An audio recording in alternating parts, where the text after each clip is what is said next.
Assalamualaikum warahmatullahi wabarakatuh. Bertemu lagi dengan saya Ibnu di podcastnya Kedai Kopi. Kali ini kita kedatangan bintang tamu dari unsur gerakan mahasiswa lagi, Mas Ari Aprian Harahap. Nah, Iya. salam kenal Mas.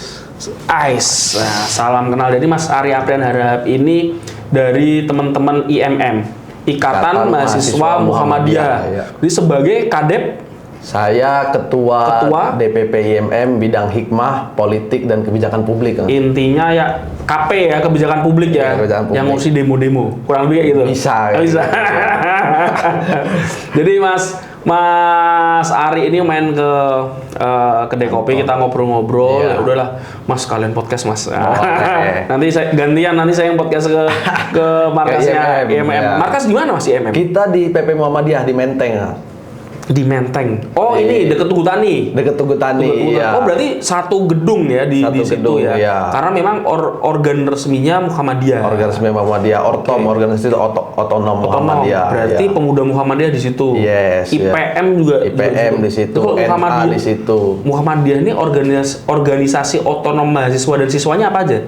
IMM. Kalau mahasiswanya IMM, kalau pelajarnya IPM, kan. Kalau untuk tingkatan pemudanya itu ada pemuda Muhammadiyah. Muhammadiyah. Kalau untuk bela diri Tapak Suci. Oh, Tapak Suci Muhammadiyah ya. Tapak Suci Muhammadiyah kan putra Muhammadiyah.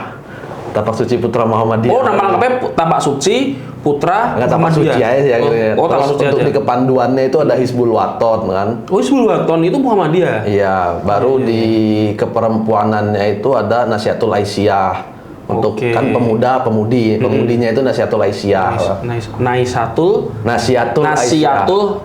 Iya. Oh, Aisyah ya. Ya, NA singkatannya itu. NA. Banyak loh. Jadi karena saya ini lahirnya di Kota Semarang. Kota Semarang kan Abangan ya. Kalau ibu saya itu kebetulan ketua pengajiannya tuh NU. Kalau di Semarang memang ibu saya kebetulan dari Jepara. Di Jepara itu kan NU-nya kental sekali. Kan banyak habaib sama banyak kiai dari Jepara. Kalau bapak saya dari Boyolali. Boyolali Abangan ini. Saya tinggalnya di Kota Semarang. Jadi campur-campur gitu. Nah, kalau Mas Ari dari mana? Kalau saya orang tua bapak ibu tuh asli Sumatera Utara. Sumatera Utara semua. Ladang Lawas Utara, itu kabupaten di sana. Itu berarti Sumatera Utara bagian selatan. Iya. Selatan ya. Tapanuli bagian Tabaksel itu kan Tapanuli bagian selatan. Cuman aku kalau lahirnya itu sebenarnya lahir di Lampung. Di Bandar Lampung ya. Tapi habis itu orang tua pindah ke sana, ke Sumut. Orang tua tetap di Lampung, cuma sekarang ini mereka lagi menikmati masa-masa tua di kampung lah. Di Sumut itu ya. Di Sumut, di kampung itu ya. Oh, malah lahirnya di Lampung. Di mana Lampungnya? Lahir di Bandar Lampung. Di Bandar Lampung. Di Bandar Lampung, SD di sana. SMP, SMA baru di Banten. Oh, di Banten. Di pesantren. Oh, pesantren. Tapi orang tua di Lampung. Orang tua di Lampung, ya. Oh, di Banten di pesantren mana berarti? Saya pesantren di Rangkas Bitung. Rangkas Bitung Lebak. Lumayan jauh itu. Lumayan ya. Tapi ini masih dapat akses KRL nggak itu? Masih ya? Sampai stasiun Rangkas Bitung kan. Pol ujung. Iya. Kan Maja habis itu Rangkas Bitung kan. Berarti ujung ya. Ujung ya. Kalau dari sini itu naik KRL berapa jam tuh ke Rangkas Bitung? KRL Rangkas Bitung 3 jam sampai nggak? Apa 2,5 jam? 2,5 jam lah, nggak nyampe 3 jam ya. Lumayan ya. Jauh sekali ya. Lumayan Rangkas Bitung ya. Itu gimana ceritanya tuh? Kita ngobrol dikit nggak apa-apa Mas ya, pribadi ya. Dari Lampung berarti mulai di pesantren SMP berarti. SMP, tamat SD. Tamat SD. Langsung di Rengas Dengklok. Di Rangkas Bitung. Rengas Dengklok. Nah, emang kita pejuang revolusi. Dan di Rangkas Bitung dari SMP. Rangkas Bitung ya. Waduh tuh SMP itu kan masih lucu lah, masih piye kalau kata orang Jawa. Masih lucu ya, Pak. Iya. Ya kan? Maksud saya, wah itu dulu ditinggal gimana itu? Kaget ya pasti ya. Dulu sebenarnya kemauan sendiri sih masuk pesantren, bukan dipaksa. Kalau ada kan yang ceritanya dipaksa orang tua apa segala macam. Kalau saya sebenarnya kemauan sendiri masuk pesantren. Pengen ya. Ya karena ya anak kecil lah, agak bodoh emang alasannya sebenarnya Bang. Karena ngelihat dulu kakak saya di pesantren juga dan dikasih uang jajan itu banyak gitu kan. Iya. Pesantrennya sama juga ini. Beda, kalau dia di Lampung pesantrennya. Oh, di Lampung kan deket ya. Ini malah dikasih jauh ini sama orang tua ini. Karena saya maunya emang jauh. Oh, dikasih tahu. Iya, milih gitu. Saya maunya emang kalau nggak di Banten di kampung saya dulu. Sekalian. Iya. Di Sumatera Utara. Iya. Gitu. Nah, lulus langsung ke UIN Ciputat, betul? Lulus ya UIN, baru kuliah di UIN Ciputat. UIN Ciputat. Ngambil apa Mas dulu S1? Saya pendidikan Mas, karena pesantren, basicnya pesantren kan, jadi ngambil pendidikan bahasa Arab. Ya siapa tahu jadi ini yang ngajar ke pesantren lagi kan. Bisa jadi. Iya. Terus ini lanjut S2 ya? Lanjut S2 sekarang. S2-nya? S2 linear dengan pendidikan bahasa Arab lagi tetap juga. pendidikan Iya. ya bahasa Arab ya. Iya. Berarti ini juga dong, suka bola nggak? Suka sih nonton ya. Saya kan tahu banget itu, karena saya juga suka bola. Ya. Kan ada tuh anak-anak UIN Ciputat bukan ya? Oh, anak Ciputat ya, UIN. Bobby. Ah, Bobby, kalau itu PMI deh ya. Dia PMI. Ya. Kan dia viral tuh. Iya. Apa dia jadi komentator bola pakai bahasa Arab. Nah, itu bisa juga tuh Mas Ari. Bisa, tipis-tipis. Ya. Jadi ini ya, apa namanya? Berarti waktu yang terpisah dari orang tua itu cukup lama ya. Maksudnya saat di SMP SMA itu kan udah pesantren, terus lanjut kuliahnya juga, maksudnya nggak di kota yang sama dengan orang tua. Jadi emang udah biasa ini ya, berpisah dengan orang tua ya. Ya saya, ya itulah, biarpun orang Muhammadiyah yang mengamalkan apa yang disampaikan Imam Syafi'i, Mas. Sapir Tajid Iwadon itu, merantaulah, maka kau akan mendapatkan sesuatu gitu. Jadi apa namanya, beliau nih sekarang juga merantau nih, tadi dari Menteng ke sini gitu. Tapi berarti tiap hari hampir seminggu apa berapa kali tuh ngantor di kantor IMM di Menteng? Tergantung ini aja Mas, kalau emang ada yang sekiranya perlu diurus ke sana, kita hadir sana. Cuman ya minimal itu 3 kali sih, ya. Entah diskusi, ngobrol-ngobrol sama kawan-kawan sesama DPP kan, anggota DPP. Nah, dan sekarang ini kan lagi musim mahasiswa baru. Mahasiswa baru. Kesibukannya apa aja nih? Ya kalau di IMM itu kan karena kita ada tingkatan-tingkatannya Mas. Kalau saya ini kan DPP. Sebelumnya DPD. DPD itu untuk tingkatan provinsi, cabang untuk tingkatan kabupaten kota, komisariat itu untuk tingkatan kampus atau fakultas lah. Nah, karena sekarang ini bulan September ini kan bulan-bulannya mahasiswa baru masuk kampus ini kan. Kader-kader tingkatan komisariat cabangnya emang sekarang lagi rame-ramenya rekrutmen dan perkaderan ya, kayak Masta apa segala macamnya lagi momen-momennya. Acara-acara kaderisasinya udah mulai ya. Kemarin di Pekalongan, di Purwokerto itu udah mulai Masta-Masta itu. Berlomba ya sama gerakan yang lain ya. Iya, Mastabikul Khairat. Mastabikul Khairat. Jadi kalau di UIN misalkan ya, karena kampusnya di UIN kan ada HMI, ada PMI, ada IMM, ada KAMI, ada apa lagi selain 4 itu? GMNI juga ada. Baru ada organ-organ gerakan juga, kayak GPPI, LSAD segala macam. Nah, kalau ini kan sekarang kan sudah serba digital, terus Gen Z ini kan maunya main TikTok segala macam. Mereka masih antusias gak sih untuk ngikut atau nyoba-nyoba nyari-nyari ikut kayak IMM, HMI, KAMI, PMI, gerakan mahasiswa gitu? Mereka masih ini nggak? Masih tertarik nggak?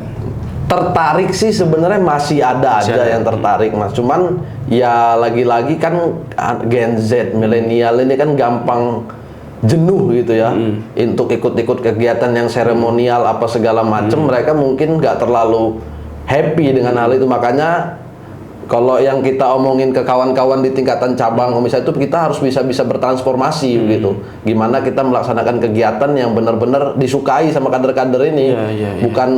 Bukan hanya mengikuti yang dahulu-dahulu kegiatan yang lampau-lampau dengan biasanya kan ini ya, kalau gerakan mahasiswa gitu kan materinya latihan demo ya. Iya. Masih ada tuh kalau itu masih ada. Wajib ya.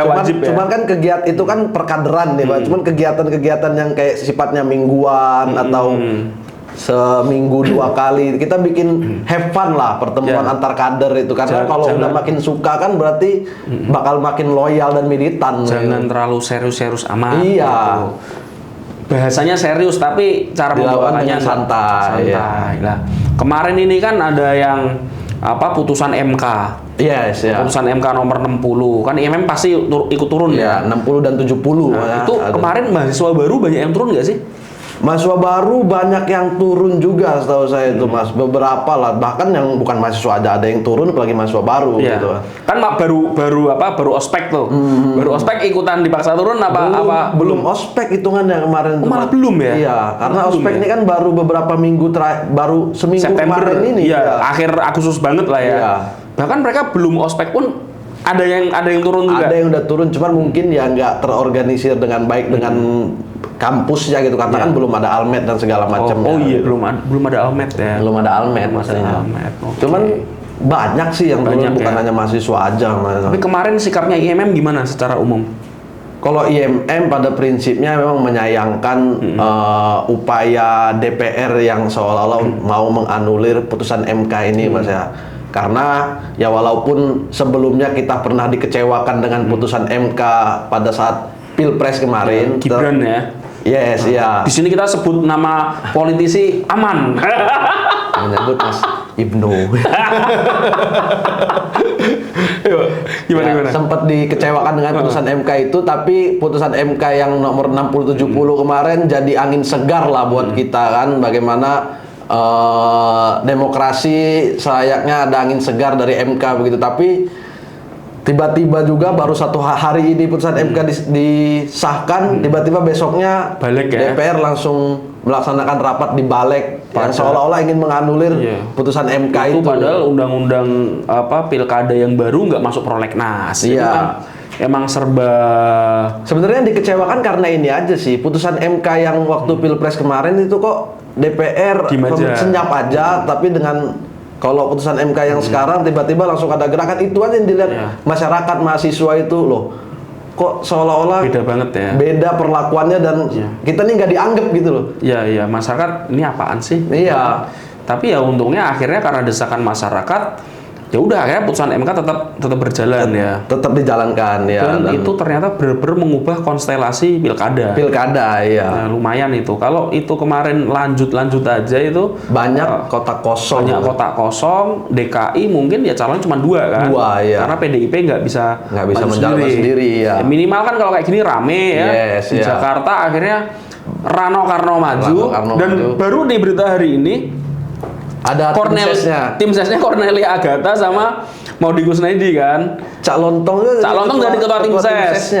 Lalu Sarah sama Zainabnya Sidul itu jadi wakil wakil ketua tim ses. Tim sesnya ya. Jadi ini ya nggak apa-apa lah, ini kayak seru. Ya, jadi lebih seru dan jadi lebih asik, banyak ada pilihan selain kita ada pilihan kan.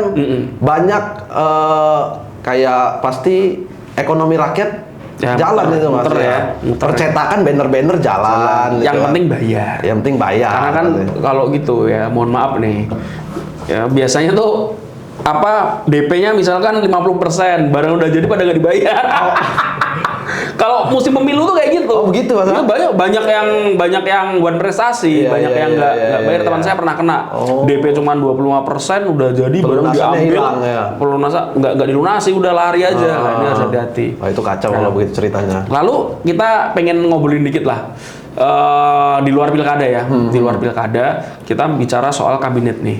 Ini kan mulai nih Pak Prabowo kemarin datang ke acara partai-partai. Terus kemarin terakhir Pak Prabowo acara Gerindra kan. Acara Gerindra ya. Sedikit banyak beliau juga ngomong pilkada. Tapi kita pengen tahu kalau dari teman-teman IMM dan Mas Ari pribadi ini ada bayangan nggak ini atau ada informasi? Siapa tahu kan ada informasi A1. Waduh kan? Berat. Ini kabinet nih gimana, Mas? Ada harapan apa? Ada cerita apa? Ya kalau aku lah secara pribadi yang melihat kabinet ini memang ini kan tugas yang berat tentunya karena melaksanakan apa-apa ide visi misi Pak Prabowo dan Mas Gibran kemarin ketika melaksanakan kampanye di Pilpres kemarin 2024 ya.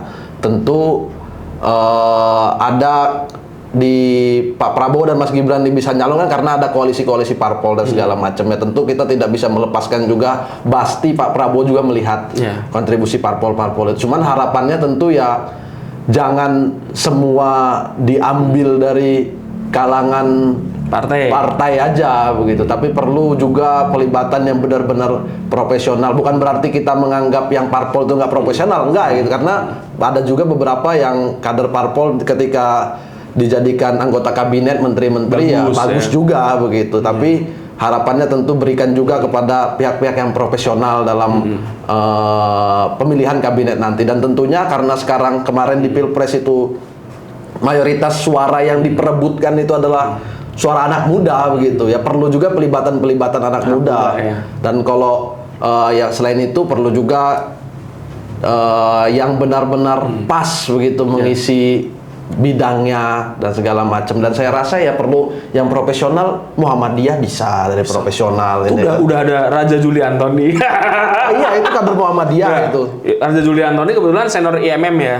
Beliau IPM. Oh, lebih ke IPM-nya. Cuman pernah juga ber-IMM. Tapi jadi petingginya di ketuanya IPM. di IPM. Jadi sekarang wakil menteri ATR, Wamen, ATR BPN dan wakil kepala otorita IKN. Kalau wakil wamennya seniornya Mas Ari. Kalau menterinya senior saya. Oh iya. Dia senior saya dulu di Taruna Nusantara di SMA. Oh. Jauh kok, dia angkatan 5, saya angkatan 14, beda 9 tahun. Insya Allah kalau kader Muhammadiyah profesional. Profesional ya. Jadi siapa lagi nih kira-kira IMM yang perlu didorong? Selain Raja Juli Antoni. Kalau itu ya intinya sebenarnya kan kita mengharapkan tentu yang terbaik. Yang terbaik ya. Kalau emang benar-benar mencari yang terbaik ya di Muhammadiyah banyak yang terbaik banyak itu ya. Iya. Kalau yang sekarang itu kan yang Muhammadiyah Menteri Koordinator PMK Pak Muhammadiyah Muhajir, ya. Pak Muhajir ya. Meskipun mohon maaf tuh, Pak Muhajir ini kan nggak tahu ya saya sering mengeluarkan statement-statement yang kontroversial ya beliau ini ya. Emang gimana tuh menurut Mas Ari itu? Ya nggak kontroversial juga sebenarnya, cuman pembacaan media yang seolah-olah itu jadi kita harus lengkap ya. Kontroversial ya Mas. Sebenarnya kalau kita baca pernyataannya secara lengkap itu ya Oke. Sebenarnya cuman karena media kan judul dan segala macem, yang penting klik dulu ibaratnya. Terlalu pendek. Iya, jadi seolah-olah sensasional. Tapi kira-kira beliau ini jadi menteri lagi nggak? Kan dua periode tuh beliau jadi menteri. Kurang tahu sih saya. Kurang tahu. Intinya siapapun yang jadi menteri, kalaupun dari kalangan Muhammadiyah tentu kita dukung, tapi harapannya ya itulah benar-benar diisi oleh orang-orang yang lebih profesional dan tentu melibatkan anak muda juga di situ. Ya. Anak muda nih untuk masuk kabinet, menurut Mas Ari kriterianya nggak usah susah-susah nih. Kira-kira tuh untuk masuk sebagai menteri dengan kriteria sebagai anak muda itu maksimal umur berapa? Anak muda secara undang-undang kan yang dari 30. umur 18 sampai 40 paling maksimal. 40 ya sekarang ya? Bukan 30 ya? 40 kalau saya nggak salah. 40 ya? Oh, udah diganti ya? Iya, kalau nggak salah saya sampai kisaran 40. Ya waktu itu kalau saya direvisi karena mau ada itu pemilihan apa ketua KNPI ya kalau nggak salah. Ya. Jadi jadi 40 sekarang 40 kalau nggak salah saya ya. Ya di bawah 40 lah kira-kira. Oke. Kan saya yakin itu pasti banyak. Kalau di bawah 40 banyak lah ya. Kalau sekarang itu sudah ada Dito. Dito kan waktu jadi menteri 32 tuh. Iya. 32. Terus Wapresnya aja belum ada 40 kan? Iya, iya. Wapresnya seumuran saya itu 36. Oh iya Mas, seumuran Mas ya? Dia 1 Oktober, saya 17 Oktober. Ini Pak Prabowo tuh ulang tahunnya sama kayak saya 17 Oktober. 17 Oktober. 17 Oktober saya 17 Oktober. Kalau Gibran 1 Oktober. Ya? Pak Prabowo tahu mungkin diundang bareng-bareng. Kalau ada yang ulang tahun 17 Oktober diundang ya saya datang. Gitu. Jadi siapa lagi ya? Dito, terus anaknya Pak Haritanu ya, mungkin itu belum 40 ya. Belum. Yang wamen ya. Jadi banyak. Ya. Kalau Bang Raja Juli Antoni udah 40 lebih ya kayaknya. Kayaknya udah. Udah ya. Iya. Tapi emang seru. Kalau saya sendiri mengidentifikasi bukan mengidentifikasi. Kalau saya bilang yang muda itu mungkin under 50 masih muda lah ya. Ya, bisa lah untuk jabatan yang udah menteri ya, itu kayaknya bisa dihitung muda lah masih ya. Bisa dihitung muda. Cuman emang lebih afdol anak muda itu tadi betul di bawah di bawah 40. Jadi sama kita masih relate gitu. Yang itu fresh dan segala macam. Kalau 40-50 tahun itu berarti udah gen X. Kalau saya masih gen Y. Karena kelahiran 87. Jadi kalau gen Y kayak saya ini, saya itu di generasi persimpangan. Saya masih merasakan baca koran, tapi saya juga sudah merasakan Facebook. Iya. Angkatan berapa, Mas Ari? Saya kuliah 2014. 2014, beda 8 tahun ya Mas ya. Iya. Ya enggak, ibarat kalau umur 40 ke bawah setidaknya masih bisa upload Instastory sendiri. Kalau masih relate lah sama anak muda lah. Kayak gitu. Kalau dulu saya tuh masih ngerasakan. Jadi dulu itu kan ada koran Kompas. Terus sekarang juga masih ada. Iya. Salah satu masih bertahan. Dulu itu saking Kompas itu iklannya banyak.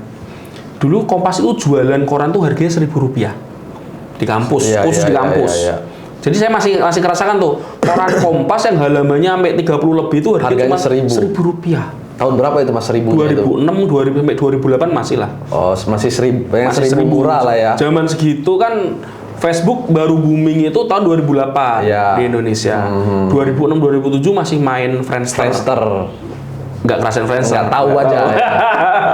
Jadi ya kita sih berharap ya anak-anak muda banyak yang jadi ya minimal wamen lah ya.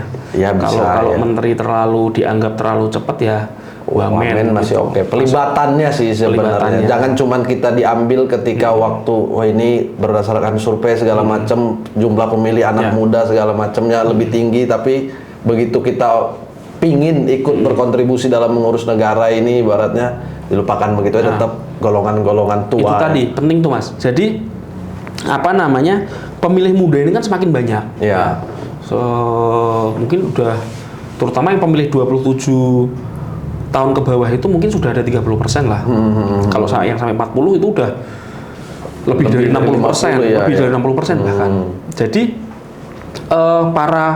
para politisi ini memang dia berusaha untuk relate dengan para pemilihnya. Cuma kadang terlalu maksain Mas kelihatan. Kadang terlalu maksain. Saya tuh selalu bilang kalau lagi ngobrol sama politisi-politisi sebagai klien tuh kita selalu ngobrol.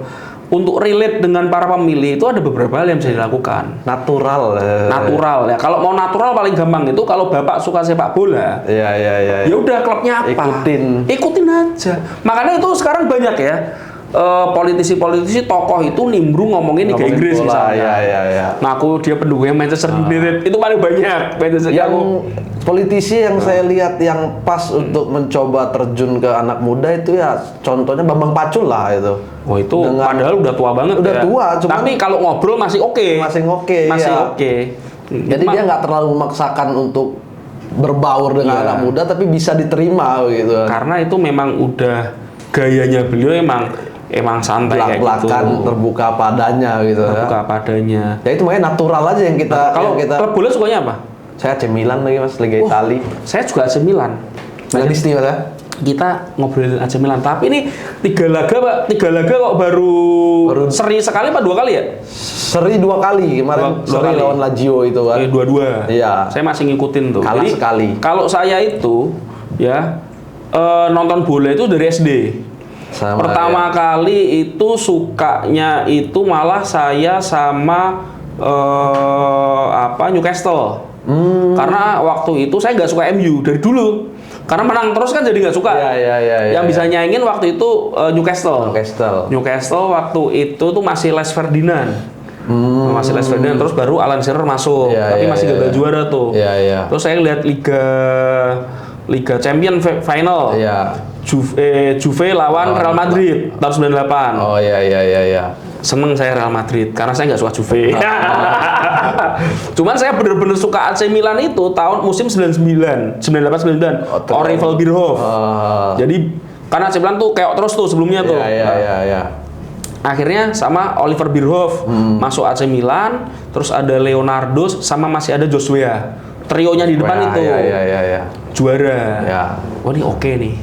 Meskipun ya itu baru suka, terus musim berikutnya datang Shevchenko, terus ada Redondo, meskipun Redondo nggak terlalu cedera kan, cedera panjang dia masuk tahun 2000 baru bisa main 2003, terus ada siapa lagi zaman itu Pirlo baru masuk, Rivaldo tuh masuk 2002, lumayan lah. Rui Costa segala macam. Rui Costa ya, terus masuk Kakak tuh tahun 2003.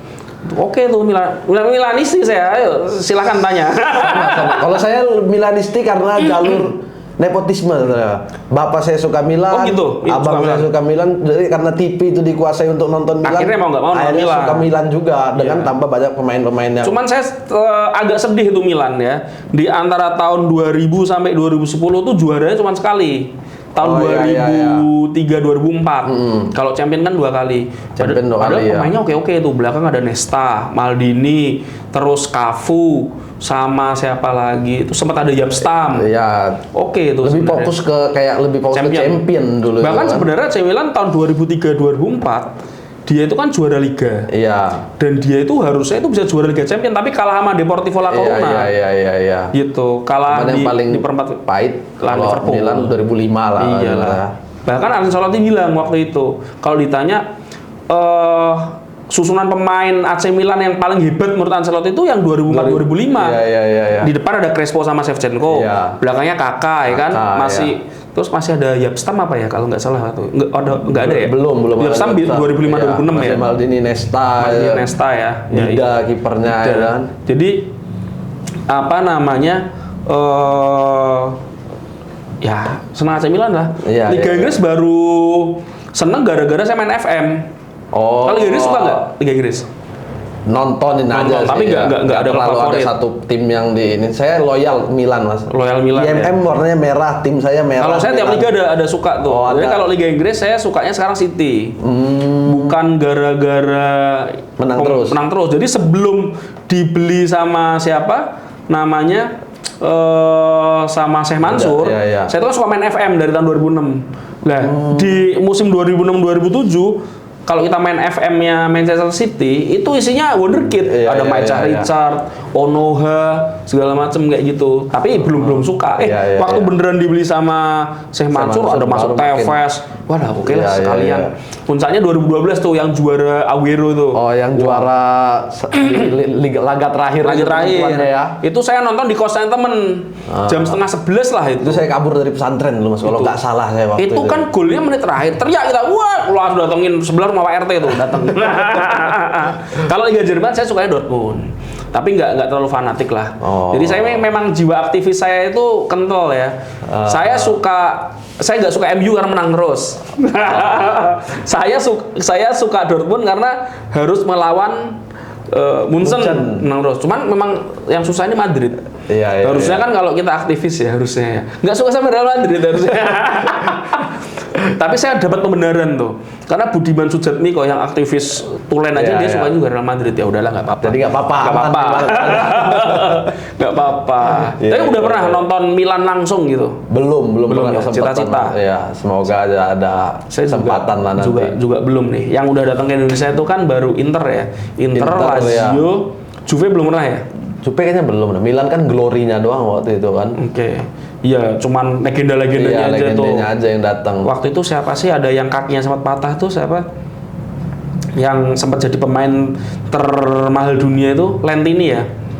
Iya. Kan dia sempat kecelakaan mobil tahun 93 jadi kakinya patah atau gimana terus dia udah nggak jago lagi mainnya. Iya. Gitu. Ini belum. Ini nanti kalau datang oke nih. Ya, tapi kalau klub lokal favorit? Klub lokal enggak, Mas. Saya enggak ya? Selalu nonton. Enggak ya? Kalau dulu Lampung ada tuh PSBL. PSBL ya. Kalau di Banten ini ada 2 tuh Persita sama saya tahu aja sih. Tahu aja. Iya. Memang kalau lokal nih karena ya terlalu banyak ini ya setting skor ya. Nggak bisa itu ya. Enggak ini aja enggak asik gitu. Ya kurang. Ya cuman moga-moga ini nanti Pak Erick Thohir bisa memperbaiki lah. Ini kayaknya seru juga kalau liga lokal kita itu rate-nya udah tinggi loh, makanya banyak pemain yang mau main di sini. Ya, tapi ini kualitasnya ya dibenahi yang dibenahi. Nah, ini seru juga nih. Harapan buat bola ini kan anak bola ya.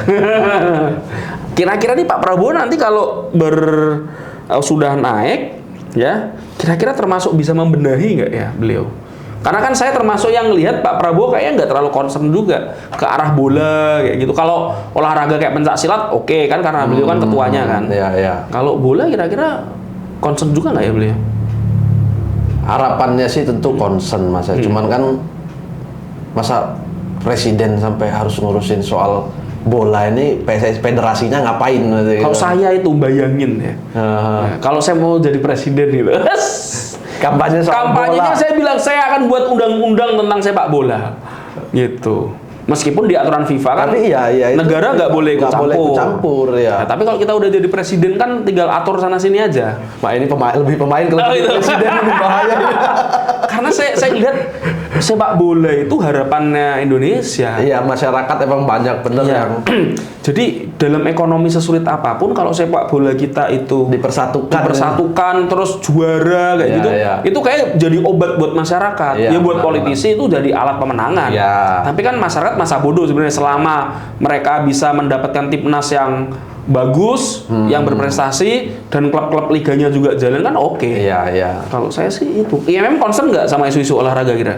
Kita ada bidangnya yang fokus membahas olahraga. Ada. Berarti ada bidang khusus olahraga itu ada? Iya, ada. Kan nggak semua tuh. Saya lihat teman-teman gerakan mahasiswa paling futsal doang kan.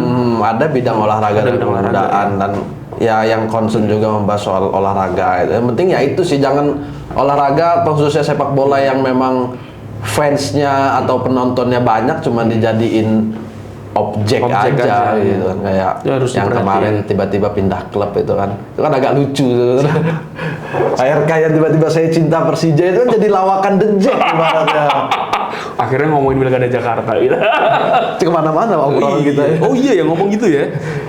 Iya karena kan sebelumnya dan salah lagi kan Pak RK itu ngomong salah apa? Salah ngomong apa dia? Enggak, beliau mencoba bilang Pak Jokowi dulunya di Solo, kan Solo punya tim bola katanya PSIS. Oh gitu. Pak RK waktu itu ngomongnya PSIS, padahal kan Persis. Iya. PSIS mah Semarang. Iya. Oh itu kayak sengaja itu, biar viral. Iya kan Persis Solo kan itu Kaisang ya. Kan dia tahu itu kayak sengaja itu biar viral aja dia. Mungkin. Wah, pinter banget nih timnya Pak RK kan. Jadi memang sensitif ya di Jakarta itu karena Viking dan The Jack ya. Saya tuh termasuk yang yakin bahwa dulu RK nggak akan maju ke Jakarta karena barrier itu. Cuman ternyata kan oleh Kim Plus ini kan ya dengan gimana caranya dia maju, karena menurut saya memang kayaknya Pak Prabowo itu secara personal itu menginginkan RK untuk memimpin Jakarta, untuk dibenahi mungkin secara pembangunan infrastruktur agar lebih cantik gitu. Ya makanya juga tiba-tiba RK ngomong soal rumah kolong. Ini baru psikolog segala macam ini. Sebenarnya Pak RK ini kan kalau kita hitung kursi kebon sirihnya nih DPRD-nya nih udah diem aja menang mungkin ya. Cuma karena banyak gimmick, ngomongnya yang aneh, jualan kampanyenya aneh-aneh ya, agak nyeleneh jadi kok aneh sih masyarakat jadi. Tapi kalau kita ngelihat Twitternya beliau yang dulu kan kita nggak kaget jadi. Ya kalau kita lihat masa lalu ya semua punya masa lalu. Cuma kan omongan sekarangnya juga tetap kelihatannya kayak kurang gitu. Kurang kalau bahasa anak kurang ya. Gitu ya. Ya kita lihat aja lah ya. Kampanyenya semoga Pilkada Jakarta. Masuk ke timnas mana, Mas Ari? Nggak ada. Nggak ada. Kalau butuh siapa tahu keceplosan ya kan gitu. Kalau butuh ide-ide ya kita kasih gitu ya kan.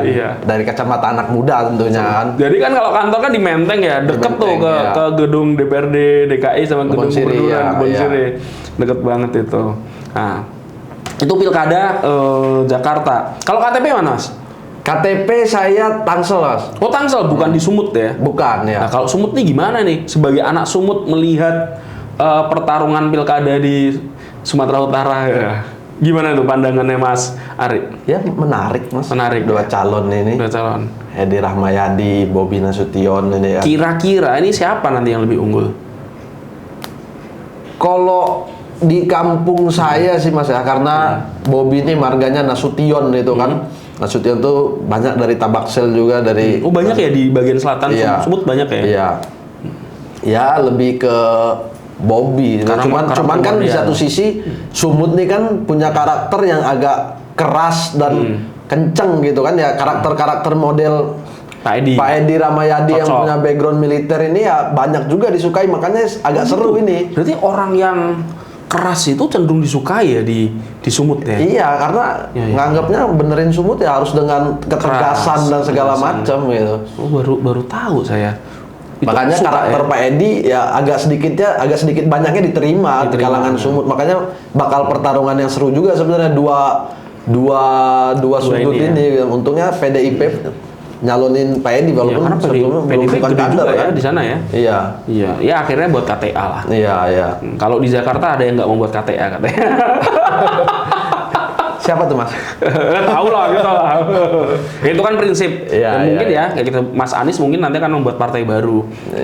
Kalau membuat partai baru, kayaknya dia akan banyak gait anak muda tuh. Iya nggak? Mungkin. Ya mungkin Mas Ari tertarik nanti. Kita masih fokus untuk di IMM dulu. Kan KTP di mana tadi Tangsel ya? Tangsel ya. Berarti nanti nyoblos ya gubernur sama wali kota ya. Tangsel ini kan termasuk yang sempat rame karena Marcel ya. Dan akhirnya malah mundur malah mundur. Padahal kalau ini mau nyoblos Marcel udah. Tuh tebakannya bener tuh anak muda Marcel. Gitu, tapi akhirnya mundur ya. Anti klimaks ya. Karena kayaknya efek putusan MK ini juga kayaknya. Iya kan akhirnya PKS nyalon sendiri. Ruhama Ben ya dengan Sinta. Akhirnya nggak